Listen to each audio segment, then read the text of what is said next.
여러분은 아들 결혼식 날 안 싸더니 며느리 대신 웨딩드레스를 입고 나타나면 어떻게 하시겠어요? 무슨 해괴망측한 소린가 싶죠?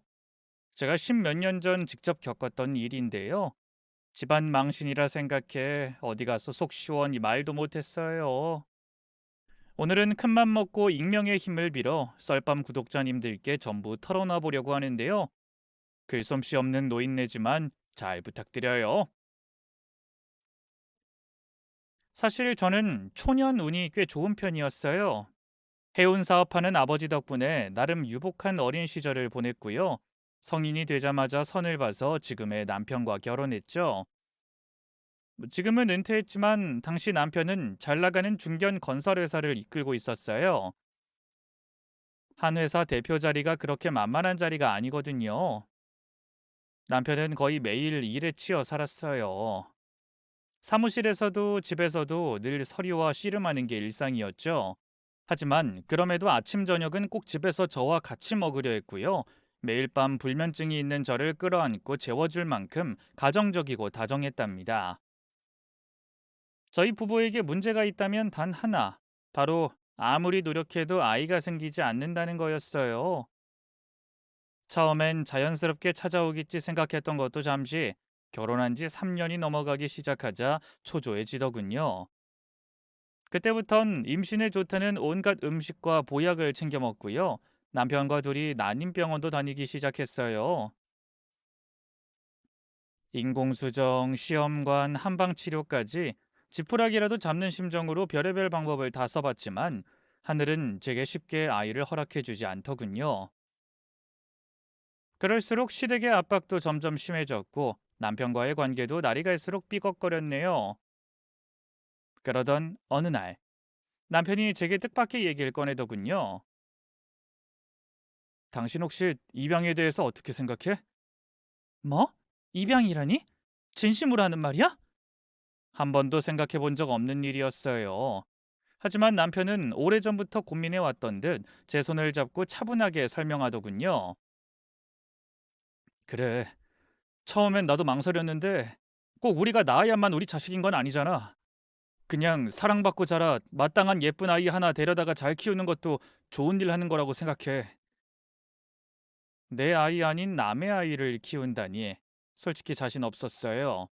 그래서 저도 모르게 고개를 가로저었죠. 글쎄, 난 자신 없어. 그리고 어머님, 아버님도 절대 허락 안 하실 것 같은데 부모님은 내가 어떻게든 설득해 볼게. 그리고 설사 끝까지 이해 못 하신다고 해도 상관없어. 우리 아이를 입양하는 건데 우리 둘이 결정할 문제잖아. 당신만 괜찮다고 한다면. 선뜻 뭐라고 말이 나오지 않았어요. 가볍게 결정할 문제가 아니었으니까요. 그런 저를 보던 남편이 조심스럽게 입을 열었어요. 솔직히 요즘 우리 사이 예전 같지 않은 게 사실이잖아. 난 내 자식에 집착하다 이대로 당신마저 잃게 될까봐 너무 두려워. 물론 어려운 결정이겠지만 한번 잘 생각해봐. 그쯤 저희 부부 사이에 어떤 전환점이 필요한 건 확실했어요. 이러다 이혼하게 될지도 모른다는 생각을 한 적도 있었으니까요. 결국 저는 오랜 고민 끝에 남편의 뜻에 동의했고요. 함께 입양 절차를 알아보기 시작했어요. 정식 입양기관과 상담을 하고 아동보호시설을 돌며 아이들을 만나기 시작했죠. 그러던 중 한 보육원에서 운명처럼 그 아이를 만나게 됐어요. 7살쯤 되어 보이는 남자아이였는데 솔직히 남편과 제가 생각하고 있던 조건은 아니었어요. 저희는 좀 더 어린 갓난아기를 원했으니까요. 하지만 이상하게 그 아이의 얼굴이 자꾸만 눈에 밟히더라고요. 또래보다 말이 없고 표정도 얼어있는 아이였죠.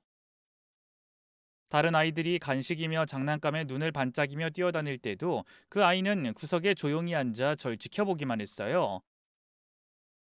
그 눈빛이 이상하게 마음에 걸렸어요.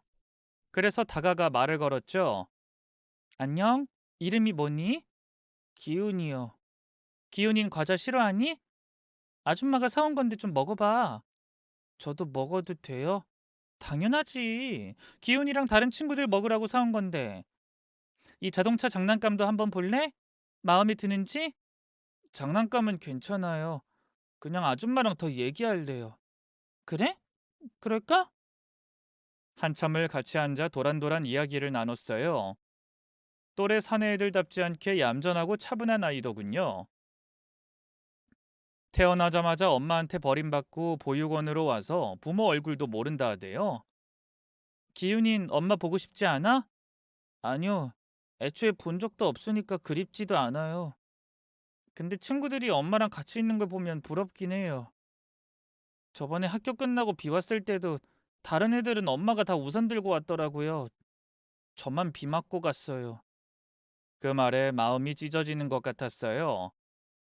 어린 게 그간 얼마나 크고 작은 상처를 받으며 외롭게 컸을지 저도 모르게 눈물이 날 것 같더군요.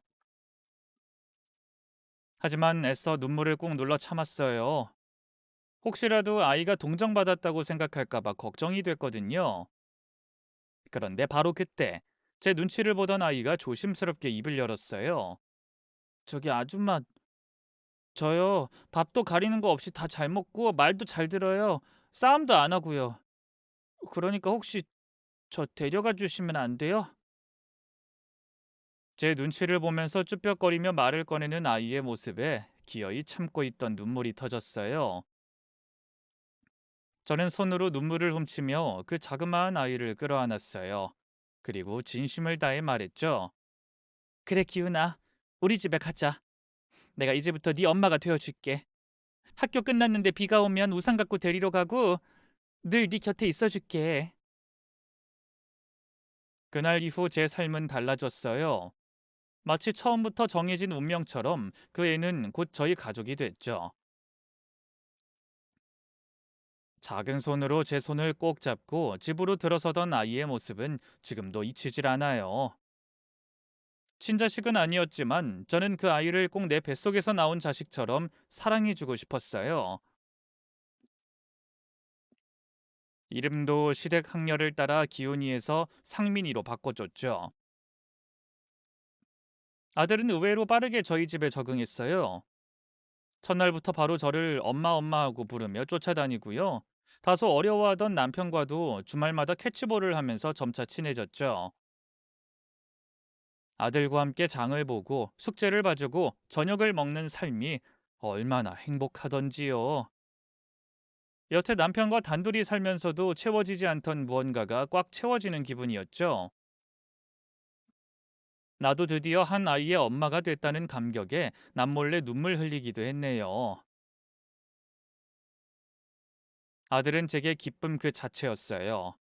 하지만 모든 사람이 아들을 저처럼 반겨준 건 아니었어요. 특히 시어머니는 아들을 처음 봤을 때부터 대놓고 못마땅해 하셨죠. 애가 생긴 게 쎄하다. 어린 게 너무 얌전하고 조용한 것도 마음에 걸리고 보육원에서 컸다면서? 그럼 부모가 뭐 하던 사람들인지도 아예 모르는 거야?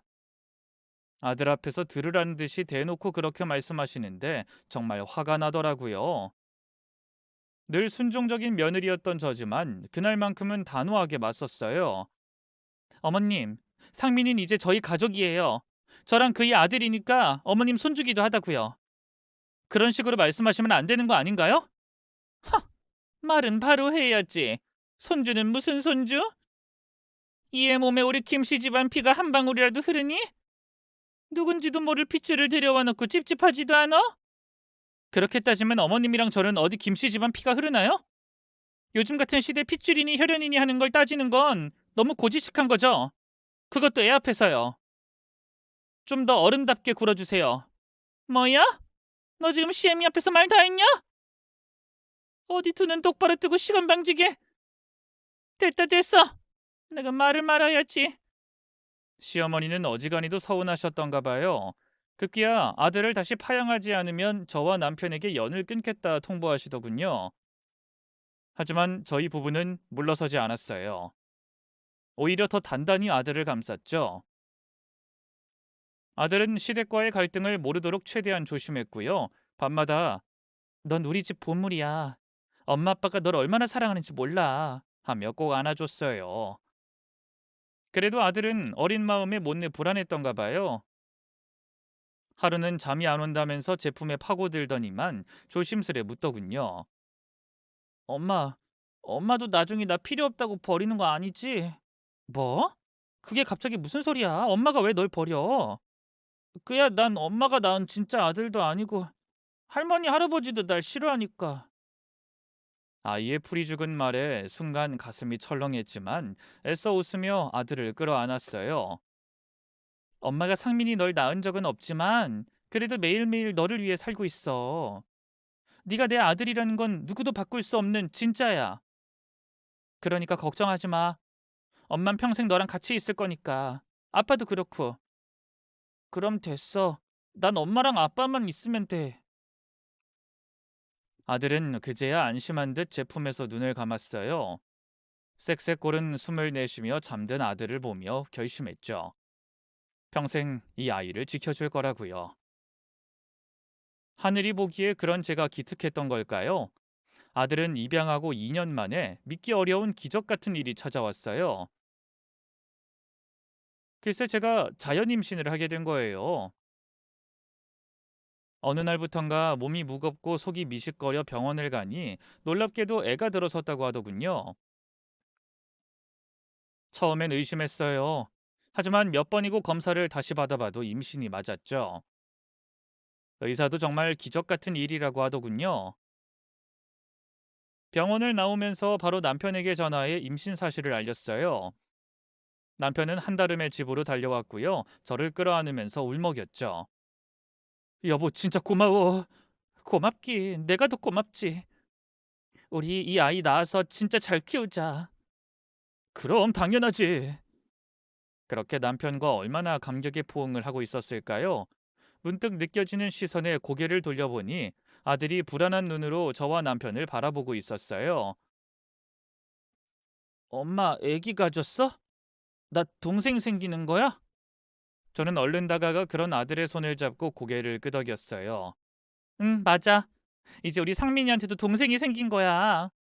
그럼 난 어떻게 되는데? 다시 보육원으로 가? 어느새 눈물 젖은 아들의 두 눈을 보고 그제야 아들이 무슨 생각을 하는지 알아차렸어요. 아니야, 그게 무슨 소리야. 상민이 동생이 생겼다고 상민이가 왜 다시 보육원으로 가? 상민이도 뱃속의 아기도 이 집에서 엄마 아빠랑 함께 행복하게 잘 살 거야. 정말? 정말. 상민이 동생 생기면 잘 보살펴 줄 수 있지? 응. 아무래도 입양됐기 때문인지 아들은 동생이 생긴다는 소식에 많이 불안해했어요. 하지만 그것도 잠시. 남편과 제가 지속적으로 믿음과 애정을 주자 이내 안정을 찾아갔죠. 어느 순간부터는 동생이 빨리 태어났으면 좋겠다고 하더라고요. 제 배 위에 작은 입술을 대고 희망아, 난 네 형아야. 너 태어나면 우리 같이 햄버거도 먹고 캐치볼도 하자. 엄마 아프게 하면 안 돼. 하고 속삭이곤 했죠. 그런 아들을 보며 저는 마음속으로 다짐했어요. 큰애도 뱃속 아이도 절대 차별하지 않고 둘 다 내 자식처럼 키우겠다고 말이죠. 시부모님이나 주변 친척 어르신들은 그냥 첫째를 파양하라는 식으로 말씀하셨지만 저는 단 한 번도 그런 생각을 해본 적이 없었어요.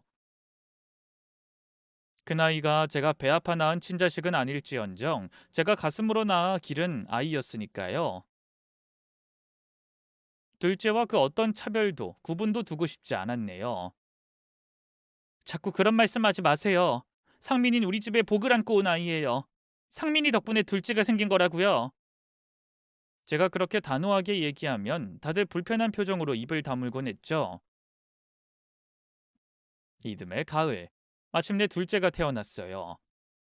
남편과 저를 반씩 닮은 떡두꺼비 같은 아들이었죠. 정말 얼마나 사랑스럽던지요. 다행히 첫째 아들도 둘째를 진심으로 예뻐했어요. 상우야, 형아랑 놀자. 형아가 젖병 데워줄게. 하고 끊임없이 옆에 붙어 살았죠. 그 모습이 얼마나 기특했는지 몰라요. 우린 이제 진짜 완전한 가족이구나 싶은 마음에 가슴이 뿌듯했죠. 하지만 그 행복은 오래가지 못했어요. 아무래도 둘째는 갓난쟁이 아기였고 큰애는 초등학생이었기 때문에 손이 더 가는 쪽은 자연스레 둘째가 될 수밖에 없었는데요. 젖을 먹이고 기저귀를 갈고 밤잠 설치며 아이를 달래다 보면 어느새 하루가 훌쩍 지나가곤 했어요. 큰애한테도 예전만큼의 관심을 쏟고 싶었지만 제 몸은 하나였고 현실은 그리 녹록지 않더군요. 큰애의 마음이 조금씩 병들고 있다는 걸 저는 너무 늦게 알아차렸어요. 그날도 둘째가 새벽에 깨서 마구 울기 시작했어요. 황급히 일어나 젖병을 데우러 부엌에 갔는데요. 갑자기 아기 울음소리가 자지러지게 커지더군요. 놀라서 재빨리 달려가 보니 너무나 충격적인 광경이 절 기다리고 있었어요. 둘째는 얼굴이 벌겋게 달아오른 채 울고 있었고요. 그 앞엔 큰애가 굳은 얼굴로 서 있었죠. 저는 떨리는 마음을 다잡고 물었어요. 상민아, 너 혹시 상우 때렸니? 응. 상우가 자꾸 엄마 힘들게 하잖아. 조용히 하라고 말해도 안 듣길래 살짝 꼬집었어. 아이는 아무렇지 않다는 듯 말했지만 저는 일순 눈앞이 캄캄해졌죠. 순간 치밀어 오르는 감정을 누르며 조용히 아들의 손을 잡고 방으로 데려갔어요. 상민아, 동생이 운다고 때리면 안 돼. 아직 아기잖아. 말을 못하니까 우는 걸로 자기 의사를 표현하는 거라고. 근데 너무 시도 때도 없이 울잖아. 시끄러. 상우 때문에 엄마 맨날 힘들어하고 나랑 말도 안 하고 내가 뭘 하든 관심도 없잖아. 난 상우 미워. 없어져 버렸으면 좋겠어. 그 말을 듣는 순간 가슴이 철렁 내려앉는 기분이었어요. 물론 아이 마음이 서운할 수 있다는 건 이해했지만 없어져 버렸으면 좋겠다는 말까지 할 줄은 몰랐거든요. 저는 애써 침착하게 아이의 어깨를 감싸 안으며 말했어요. 상민아, 엄마가 요즘 상우 보느라 정신이 없어서 너한테 소홀했던 건 맞아. 근데 그건 엄마 마음이 변해서 그런 게 아니라 상우가 아직 너무 어리고 혼자 할 수 있는 게 없으니까 그런 거야. 엄마 마음엔 상우도 있고 너도 있어. 둘 다 똑같이 소중해. 그러니까 그런 무서운 말 하지 말자, 응? 앞으로 엄마가 상민이한테 좀 더 신경 쓸게. 알았지? 그녀는 말없이 고개를 끄덕이긴 했지만 그날 이후 어딘가 조금씩 달라지기 시작했어요. 눈빛도 어두워지고 웃음도 줄고 동생이 있는 방엔 일부러 들어가려 하지 않았죠. 그때만 해도 시간이 해결해 줄 거라 생각했어요. 저와 남편이 큰애한테 좀 더 관심을 쏟고 둘째와 첫째가 함께하는 시간을 늘린다면 자연스레 나아질 문제라고 생각했죠. 하지만 큰애는 점점 엇나가기만 했어요. 언젠가부터 학교에서 친구랑 싸웠다고 혹은 선생님 말을 듣지 않았다고 연락이 오기 시작했어요. 집에서는 동생 장난감을 던지거나 이유 없이 소리를 지르곤 했고요. 그럴수록 저는 더욱더 큰아들을 놓지 않으려 했었어요. 때론 타이르고 때론 야단치고 그것도 안 되면 끌어안고 울기도 했죠. 상민아, 엄만 네가 어떤 모습이든 사랑해. 그러니까 힘들면 이런 식으로 표현하지 말고 말로 해줘. 응? 하지만 아들에게 더는 제 목소리가 닿지 않더군요. 제 애원 앞에서 아들은 오히려 코웃음을 치며 목소리를 높였어요. 거짓말하지 마. 엄마도 실은 나 데리고 온 거 후회하지? 상우가 태어날 줄 알았으면 이런 고아는 안 데려왔을 텐데 그렇게 생각하잖아. 그렇지 않아. 엄마가 계속 얘기했잖아. 엄마는 너랑 상우를 똑같이 사랑해. 거짓말. 상우는 엄마 친아들이고 난 보육원에서 데려온 누구 핏줄인지도 모르는 가짜 아들인데 어떻게 똑같이 사랑해? 우리 둘이 동시에 물에 빠져봐. 엄만 상우부터 구할걸? 이미 한번 금이 가버린 아이의 마음은 다시 붙지 않더군요. 남편도 옆에서 애써봤지만 별 소용 없었죠. 밤마다 식구들 몰래 거실로 나와 얼마나 울었는지 몰라요. 내가 뭘 그렇게 잘못했을까? 어쩌다 우리 상민이가 이렇게 된 걸까? 그때 흘린 눈물을 다 모은다면 아마 바다도 만들 수 있을 거예요. 질풍노도의 시기를 거치며 큰아들은 점점 걷잡을 수 없어졌어요. 중학교 때 자퇴한다는 걸 뜯어말려 간신히 고등학교까진 보냈는데요. 이후로도 공부는 등한시하고 불량한 친구들과 어울리며 담배를 피우고 술을 마셨고요. 다음날 아침이 되어서야 돌아온 적도 여러 번이었어요. 그러던 중 결국 저도 아들을 포기하고 싶어질 만큼 큰 사건이 벌어졌는데요. 이 말씀을 드리는 게 솔직히 제 얼굴에 침 뱉기라고 생각하지만 그래도 썰밤 가족들 앞에서만큼은 전부 얘기해 볼게요. 그날도 어김없이 학교에서 전화가 걸려왔어요. 또 누구랑 싸웠나? 아님 선생님한테 대들었나? 벨소리만 들어도 노이로제가 걸릴 것 같았지만 최대한 침착한 목소리로 전화를 받았죠. 네, 선생님. 우리 상민이가 또 뭔가 문제를 일으켰나요? 어머님 그게 일단 지금 바로 학교로 와주셔야겠어요. 근데 이번엔 담임 선생님의 목소리가 심상치 않았어요. 무슨 일이냐고 물으니 너무나 충격적인 대답이 돌아왔죠. 상민이가 같은 반 여학생을 강제로 추행하고 몰래 사진까지 찍었어요.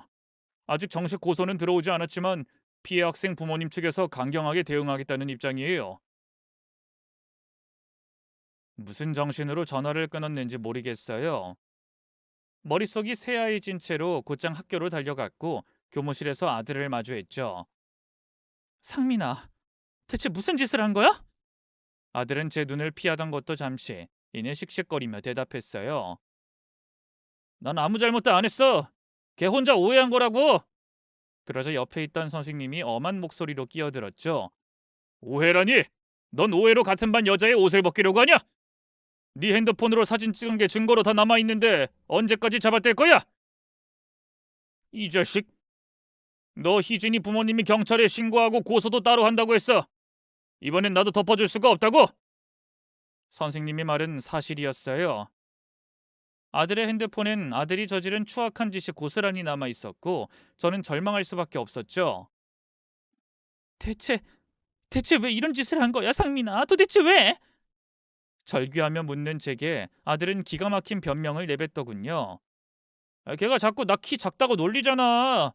그래서 겁 좀 먹으라고 장난 좀 친 것뿐이야. 그렇게 심각한 일 아니라고. 장난? 여자의 몸에 함부로 손을 댄 게 너한텐 장난이야? 너 지금 이게 얼마나 큰 문제인지는 알아? 경찰에 신고 들어가면 너 전 까줘야 되는 거야. 그제야 아들의 얼굴이 겁에 질렸어요. 엄마, 설마 나 그냥 경찰서 가게 둘 거 아니지? 걔네 부모님이랑 어떻게든 협의 볼 거지? 네가 잘못해놓고 협의는 무슨 협의? 그러자 아들의 얼굴이 일그러졌어요. 됐어. 기대한 내가 바보지. 난 주워온 자식이다 이거지? 상우가 그랬어 봐. 당장에 그쪽 부모님 찾아가서 무릎 꿇고 빌었겠지. 그 순간 제 머릿속에서 뭔가가 뚝 끊어졌어요. 저도 모르게 손을 뻗어 아들의 뺨을 때렸죠. 선생님이 놀라선 저를 말렸지만 참지 못하고 아들의 뺨을 연거푸 몇 대 더 때렸네요. 엄마, 지금 날 때렸어? 아들을 입양한 뒤로 아들에게 손을 올린 건 처음이었어요. 매는 훈육이 아니라 폭력이라 생각했던 저였으니까요. 하지만 그날만큼은 정말 참을 수가 없더군요. 저는 충격에 아무 말도 못하는 아들에게 악에 받쳐 외쳤어요. 그래, 때렸다. 나도 이제 네 뒤치다거리하는 거 지긋지긋해. 너는 못해 먹겠다고. 못해 먹겠다니. 나 파양이라도 하겠다는 거야? 그래, 못할 거 없지. 맨날 네 입으로 넌 진짜 아들이 아니라는 둥, 가짜 가족이라는 둥 떠들어댔잖니? 너 파양할 거야. 당장 내일이라도 법무사 찾아가서 파양서를 쓸 거라고. 물론 해서는 안 될 말이었다는 거 알아요. 진짜 그럴 생각도 없었고요. 아무리 엇나간들 아들은 제가 가슴으로 낳아 기른 아이였으니까요. 하지만 저도 사람이잖아요. 아들에게 너무 화가 나고 실망스러워서 참을 수가 없었어요. 어쨌든 제가 파양이란 단어를 내뱉은 순간 아들의 표정이 완전히 달라졌어요. 두려움, 공포, 그리고 후회. 여러 가지 감정이 그 작은 얼굴을 스치고 지나가더군요. 엄마, 진짜야? 진짜 나 버릴 거야? 네가 먼저 스스로 가족이길 포기했잖아. 네가 한 짓이 얼마나 끔찍한지 넌 아직도 모르지? 그러자 아들이 제 발치에 털썩 주저앉아 울기 시작했어요. 엄마, 제발 한 번만, 딱 한 번만 봐줘. 내가 진짜 잘못했어. 앞으로는 다신 말썽 안 부리고 정신 차릴게. 학교도 열심히 다니고 사고도 안 치고 상우한테도 잘할게. 나 진짜 엄마랑 아빠 잃기 싫어. 아들은 마치 7살 박이 꼬마 아이처럼 엉엉 울었어요. 그런 아들을 보며 저 또한 한참을 울었죠. 이후 다행히 피해 학생 부모님과 얘기가 잘 돼서 아들이 전학 가는 걸로 사건은 일단락됐어요. 물론 꽤 많은 금액의 돈을 합의금조로 건네기도 했고요. 솔직히 아들이 앞으로 잘하겠다고 약속하긴 했지만 별로 기대는 안 했어요. 사람은 그렇게 갑자기 확 바뀔 수 없다는 걸 잘 알았으니까요. 근데 웬걸? 아들은 전학 간 학교에서 완전히 다른 사람이 됐어요. 약속한 대로 성실하게 학교에 다니고 동생에게도 잘했고요. 틈틈이 집안일까지 도왔죠. 엄마, 오늘은 내가 설거지 할게.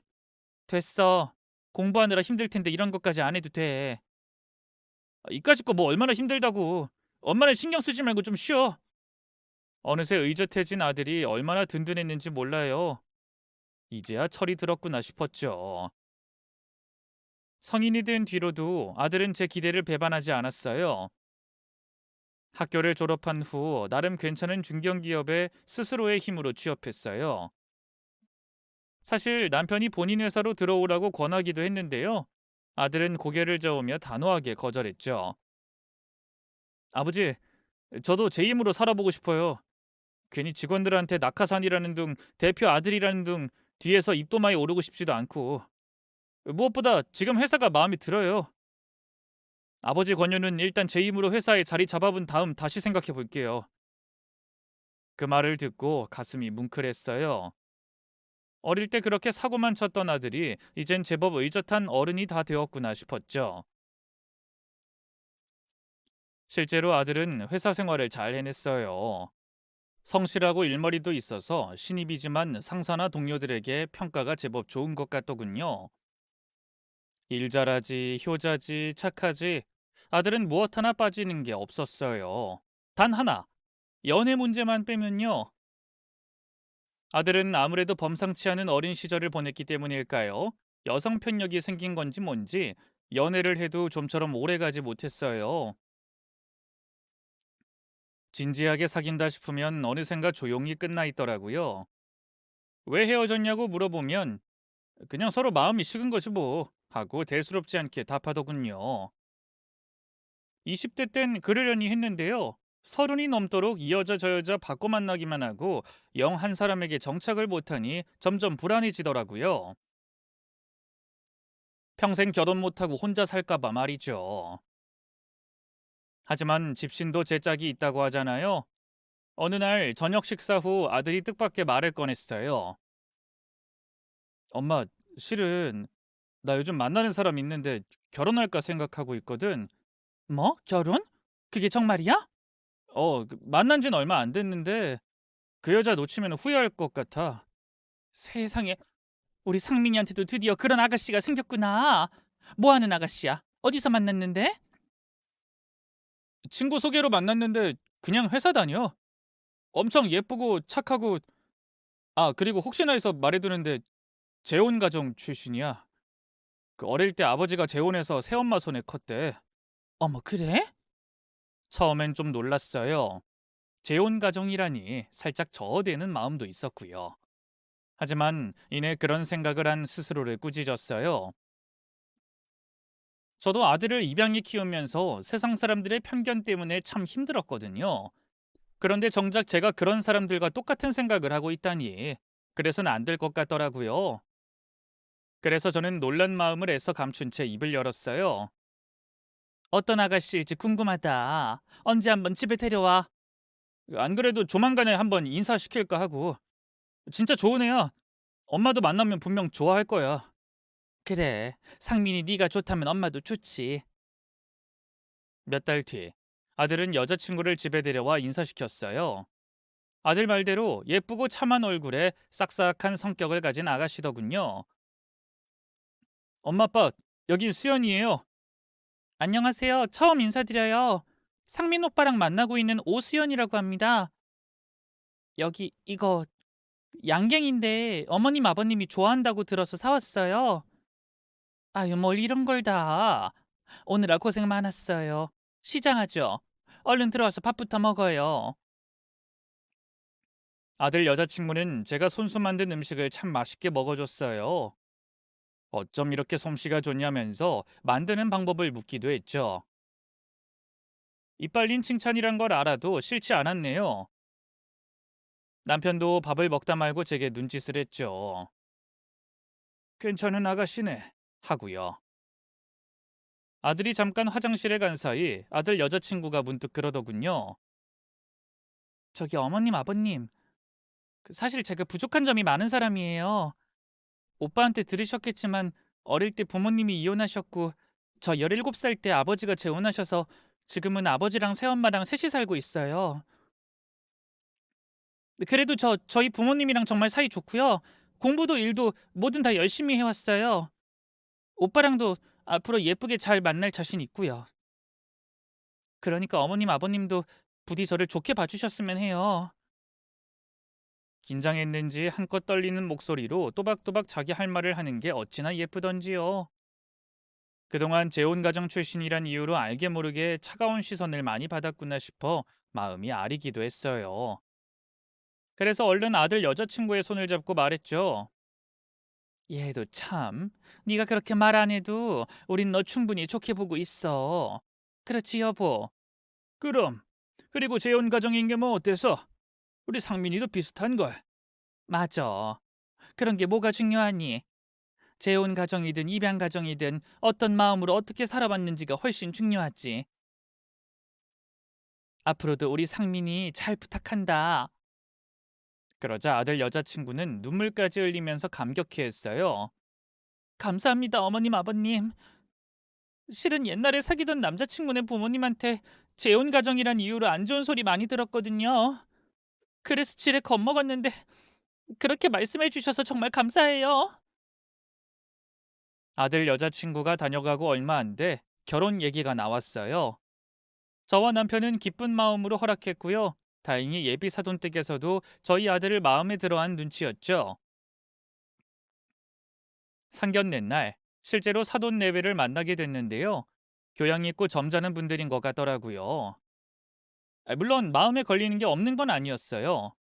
그건 바로 예비 안사돈의 나이였죠. 바깥 양반은 저와 남편 또래인데 안사돈만 열 몇 살이 차이가 나더라고요. 사부인이 참 젊으시네요. 아, 네. 제가 결혼을 좀 어린 나이에 일찍 한 편이라. 제가 복 받은 거죠. 그때 이 사람한테 장가들 때도 다들 부러워했습니다. 어쨌든 그날 상견례 자리는 전반적으로 화기애애했어요. 바깥사돈은 풍채가 좋은 만큼 성격도 호탕했고요. 안사돈 역시 젊은 나이에도 불구하고 말끝마다 예의를 갖추며 자리를 잘 이끌어 가더군요. 그런데 이상하게도 자꾸만 마음 한구석이 서늘했어요.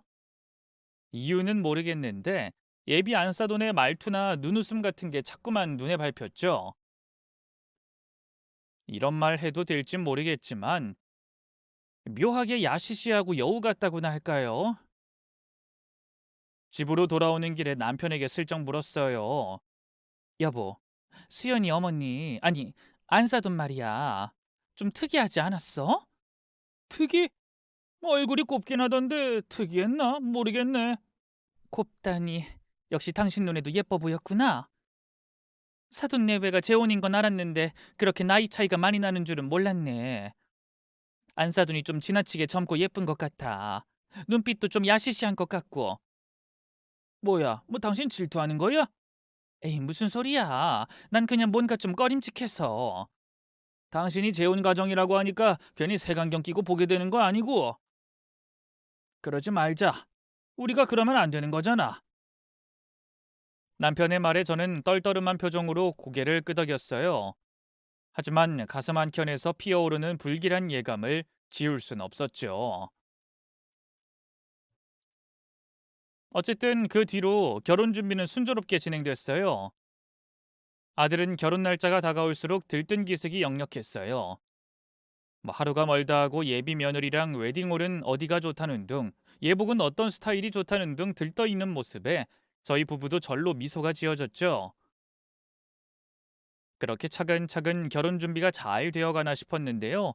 어느 날 아들이 조심스럽게 말을 꺼내더군요. 엄마, 혹시 나 신혼집 구하는 거 아버지가 좀 더 도움을 줄 수 있을까? 원래 아들은 회사 근처에 있는 아파트를 신혼집으로 염두에 두고 있었어요.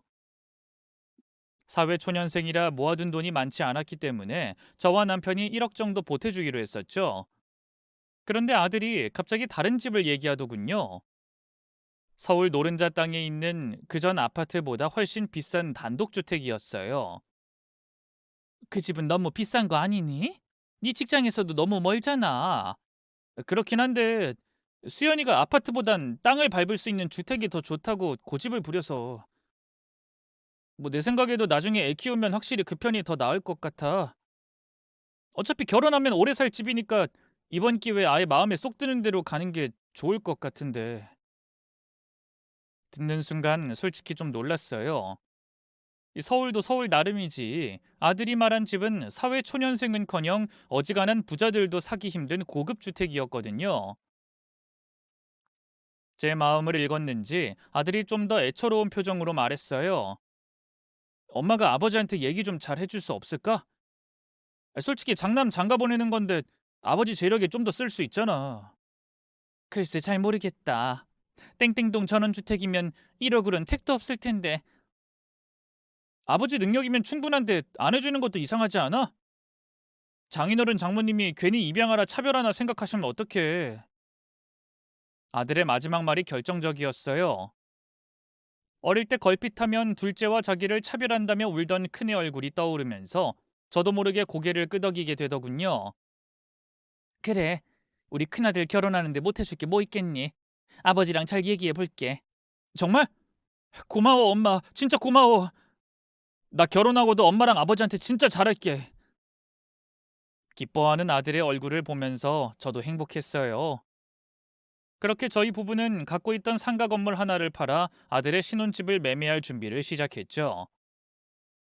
그때만 해도 모든 게 순조롭다고 생각했는데 아들과 예비 며느리 사이에 뭔가 문제가 있었던 걸까요? 하루는 한밤중에 목이 말라 잠에서 깨 거실로 나왔는데요. 테라스 쪽 정원에서 아들 목소리가 들리더라고요. 그러니까 난 자기 없으면 안 되는 거 알잖아. 조금만 더 기다려줘. 다 정리되면 얘기할게. 응, 나도 사랑해. 애정 넘치는 대화 내용을 들으니 예비 며느리와 통화하는 것 같았는데요. 아들이 전화를 끊자마자 길게 한숨을 쉬면서 험상궂은 욕설을 내뱉더군요. 아, 짜증나네 진짜. 망할년. 그 천박한 말에 순간 가슴이 철렁 내려앉았어요. 수연이랑 싸웠나? 아니, 아무리 그래도 결혼할 여자한테 저런 욕을. 정원으로 나가 한마디 할까 했는데요. 아들이 한두 살 먹은 애도 아니고 그것도 좀 웃기더라고요. 제가 통화 내용을 몰래 훔쳐들었다는 것도 마음에 걸렸고요. 결국 아무 말도 못한 채 다시 방으로 들어올 수밖에 없었네요. 혹시라도 갑자기 파혼하겠다고 하는 게 아닐까 걱정됐는데요. 다행히 이후 두 사람은 별 문제 없어 보이더군요. 하지만 여전히 제 가슴 속엔 작은 불길함이 씨앗처럼 심어져 있었죠. 그렇게 시간은 빠르게 흘러 어느덧 결혼식 당일이 밝았어요. 저는 새벽부터 일어나 단장을 마치고요. 식장으로 가서 하객들을 맞이했죠. 7살 때 처음 내 자식으로 들였던 아이가 이렇게 장성에 결혼한다고 하니 뭔가 기분이 이상하더군요. 그런데 예식 시간이 거의 다 돼갈 때까지도 안사돈의 모습이 보이지 않는 거예요. 바깥 서돈에게 물어보니 갑자기 배탈이 나서 병원에 있다고 하더군요. 정말요? 괜찮으신 건가요? 네, 많이 심각한 건 아니니까 걱정 마세요. 하나뿐인 딸 결혼식에 참석 못해서 어째요? 하필이면 오늘 같은 날. 조금 상태 괜찮아지면 바로 택시 타고 오라고 했어요. 예상 밖의 상황에 당혹스러웠지만 아프다니 뭐 어쩌겠어요. 부대 이상한 소문만 돌지 않길 바라며 밀려드는 하객들과 인사를 나눴고요. 마침내 아들의 결혼식이 시작됐죠. 버진로드를 밟고 입장하는 아들의 늠름한 모습에 어찌나 가슴이 벅차던지요. 그런데 신부 입장이 시작되기 직전 입구 쪽에서 뭔가 소란이 있는가 싶더니만 뜻밖의 사람이 등장했어요. 그 사람은 다름 아닌 안사돈이었죠. 그런데 그 복장이 기가 막혔죠. 글쎄, 자기가 신부라도 되는 양 새하얀 드레스 차림으로 등장했지 뭐예요? 하객들이 웅성거리기 시작했고 저와 남편도 놀라서 벌떡 일어났어요. 그 사이 안사돈은 버젠로드를 밟고 성큼성큼 저희 아들 옆으로 다가갔죠. 아들의 얼굴이 시퍼렇게 질리는 걸 보면서 머릿속 이성이 뚝 끊어지더라고요. 저는 버진로드 위로 올라가 안사돈의 어깨를 거칠게 낚아챘어요. 아니 이게 대체 뭐 하는 짓이에요? 옷은 이게 다 뭐고? 당신 미쳤어? 자기 딸내미 결혼식을 망치려고 작정했냐고? 그런데 안사돈은 겁먹지도 놀라지도 않더군요. 오히려 뻔뻔한 미소를 지으며 정말 경악스러운 말을 뱉었죠. 왜요? 우리 딸보다 내가 낫지 않아요? 나이는 좀 많아도 더 예쁘잖아요. 뭐라고? 사부인 아들도 내가 더 좋다고 하던데요. 우리 딸 버리고 나한테 오겠다고 약속까지 했었다고요. 근데 아무리 기다려도 실행이 옮길 기미가 안 보이고 질질 끌기만 하길래 내가 이렇게 우리 딸 대신 식장에 선 거예요. 나랑 한 침대 쓴 남자가 내 딸이랑 결혼하게 둘 순 없잖아요. 지금 대체 무슨 말을 이렇게 말했는데도 못 알아듣겠어요? 그쪽 아들 나랑 몰래 바람 피고 있었다고요. 순간 저는 귀를 의심했어요. 웅성거리던 식장도 얼어붙어 버렸죠. 저는 덜덜 떨리는 목소리로 간신히 입을 열었어요. 지금 무슨 말도 안 되는 소리를 우리 아들이랑 당신이 바람을 피웠다고? 당연히 말도 안 되는 헛소리라고 생각하면서 고개를 돌려 아들을 바라봤어요. 아들이 펄쩍 뛰길 바라면서 말이죠. 그런데 아들의 얼굴이 백지장처럼 새하얗게 질려 있더군요. 일순 깨달았어요. 안사돈의 말이 전부 진실이라는 걸 말이죠. 그럼에도 믿을 수가 없어 저는 아들을 향해 날선 질문을 던졌어요. 상민아, 네가 얘기해봐. 지금 사부인, 아니 이 여자 말이 다 사실이야? 너 진짜 이 여자랑 그렇고 그런 짓 했어? 아니 그게 엄마. 아들은 도무지 말을 잇지 못했어요. 그러자 안사돈이 파인 가슴 안으로 손을 넣어 무언가를 꺼내더군요. 못 믿겠으면 이걸 봐요. 혹시 상민 씨가 잡아뗄까봐 내가 직접 가져온 증거니까. 저는 떨리는 손으로 안사돈이 내민 사진을 확인했어요. 거기엔 안사돈과 찰싹 달라붙어 있는 아들의 모습이 적나라하게 담겨 있었죠. 숨이 턱 막히고 눈앞이 새하얘졌어요. 그대로 뒤로 넘어가려는 저를 남편이 얼른 부축했죠. 당신 괜찮아? 말도 안 돼. 어떻게 상민이가 이런 여자랑? 그 사이 안사돈은 사진을 얼마나 많이 준비해 왔던지 그걸 마치 꽃가루처럼 하객들을 향해 흩뿌리더군요. 하객들은 너나 할 것 없이 그 사진들을 주워들어 눈에 담기 시작했고요. 식장은 거의 난리가 났어요. 여기저기서 휴대폰으로 사진 찍는 소리, 하객들의 웅성거리는 목소리, 사회자가 잠시만 기다려달라며 어쩔 줄 몰라 하는 목소리까지 섞여 그야말로 카오스였죠. 그때 뒤늦게 달려온 바깥사돈이 안사돈에게 물었어요. 수연이는? 당신 수연이는 어떻게 했어? 우리 딸? 아까 버진로드 앞에서 아무것도 모른 채 자리를 안 비켜주려고 하길래 내가 전부 다 말해줬어. 그랬더니 그대로 도망쳐버리던데? 이 결혼 안 하겠대. 뭐라고? 이 미친 여자가 정말. 내가 그동안 당신 바람 피우는 거 몇 번을 봐줬어. 근데 이젠 하다하다 예비사위랑 바람이 나? 당신이 그러고도 애엄마야? 난 잘못 없어. 먼저 꼬신 건 상민 씨였다고. 상민 씨가 수연이보다 내가 더 좋다는데 어떡해? 매일 밤마다 날 찾아와선 날 사랑한다고. 내가 수연이보다 훨씬 더 아름답다고 했다고. 그 말을 들은 순간 저는 아들의 뺨을 세게 올려쳤어요. 그리고 이슬을 악물고 말했죠. 넌 오늘부로 내 아들 아니야. 이 더러운 자식. 집안 망신을 시켜도 유분수지. 네가 어떻게 나한테 이럴 수가 있어? 엄마, 내 얘기 좀 들어봐.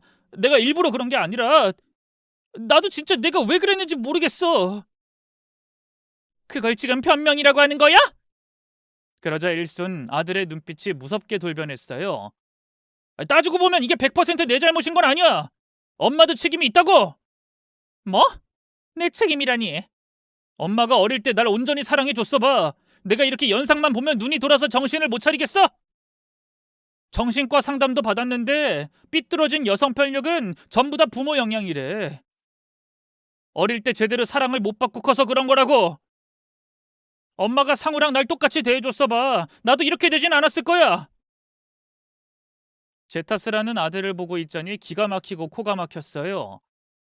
맹세컨대 저는 한 번도 첫째와 둘째를 차별한 적이 없었어요. 그런데도 아들은 여전히 입양아라는 콤플렉스에 사로잡혀 사리분간을 못하더군요. 그 말을 듣는 순간 저도 모르게 이 미친놈이 하고 거친 욕설이 입 밖으로 나왔죠. 그런데 그보다도 먼저 움직인 사람이 있었어요. 바로 남편이었죠. 아들을 향해 아무 말 없이 성큼성큼 걸어간 남편이 순식간에 아들의 멱살을 낚아채더니 거칠게 바닥으로 내동댕이 쳤어요. 너 이 자식! 지금 네 입으로 무슨 소리란 건지 알아? 폐륜을 저지르고도 네 엄마 탓을 해! 아버지, 이러지 마세요! 그러나 아들의 애원에도 남편은 멈추지 않았어요.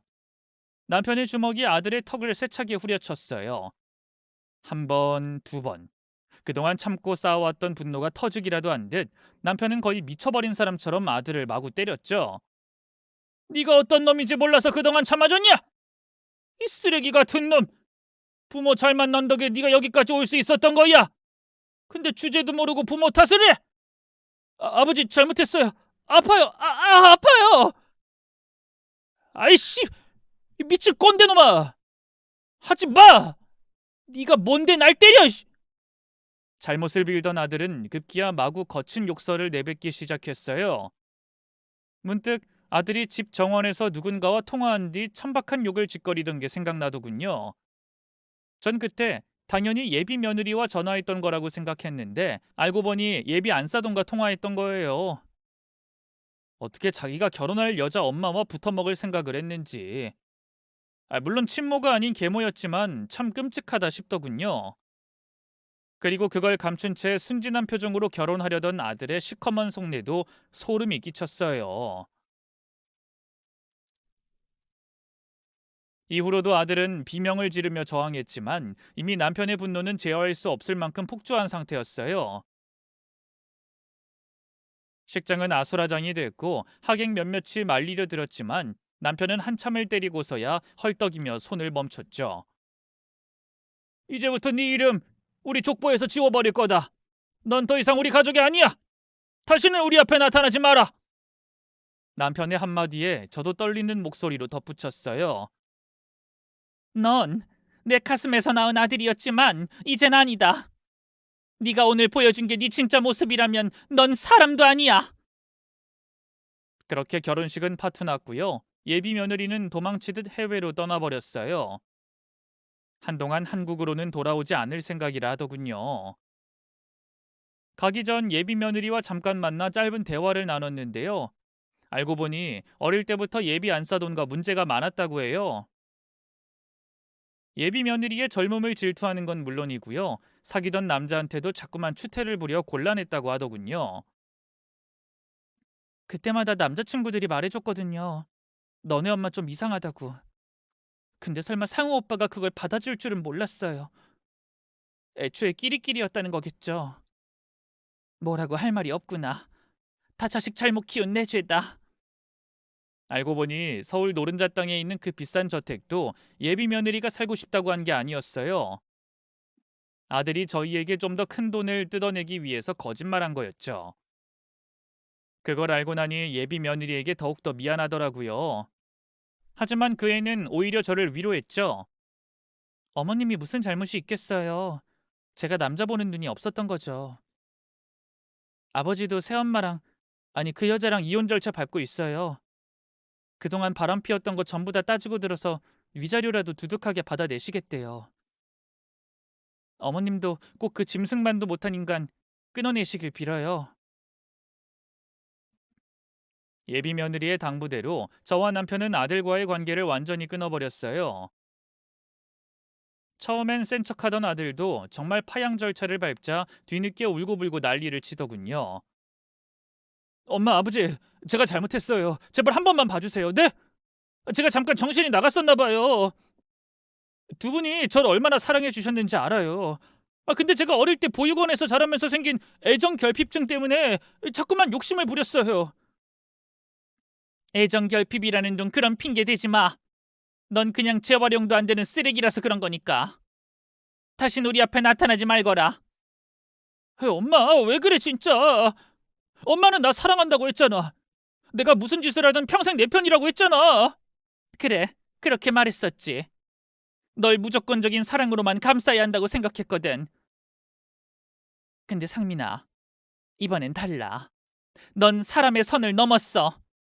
단순한 실수도 일탈도 아니야. 그건 돌이킬 수 없는 죄야. 그런 끔찍한 짓을 해놓고도 엄마 탓이라며 되레 적반하장으로 몰아붙이던 네 모습, 난 평생 잊지 못할 거야. 그러니까 이제 우리 인연 여기까지야. 더는 엄마라고 부르지도 마. 넌 내 아들 아니야. 엄마, 엄마, 가지 마, 가지 말라고! 저는 붙잡는 아들을 뿌리치고 매몰차게 돌아섰어요. 아들에게 주려던 전원주택과 상당량의 돈도 전부 철회했죠.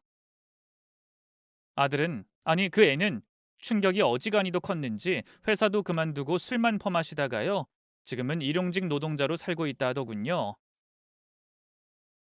지금은 은퇴한 남편과 함께 저는 미국에서 살고 있어요. 둘째 아들, 그러니까 상우가 미국에서 학교를 다녔는데 졸업 후 취직도 미국에서 했거든요. 사실 몇 년 전 한국에 있을 때만 해도 큰애, 아니 그 아이한테서 계속해서 연락이 왔어요. 제발 자기를 다시 받아달라고 말이죠. 왜 아니겠어요? 부잣집 도련님으로 편하게 살다가 갑자기 밑바닥 인생을 살게 됐으니 저희가 그립기도 하겠죠. 물론 그 아이가 그리워하는 건 가족의 따뜻한 품이 아니라 돈이겠지만요. 지금 제 옆에는 처음부터 끝까지 변함없이 제 편이 되어준 남편이 있고 일 때문에 바쁘지만 그 와중에도 저를 챙기는 아들이 있어요. 이제는 그 따뜻한 온기만 안고 조용히 살려 합니다. 지금까지 긴 이야기 들어주셔서 정말 고맙습니다. 모두 건강하시고 행복하세요.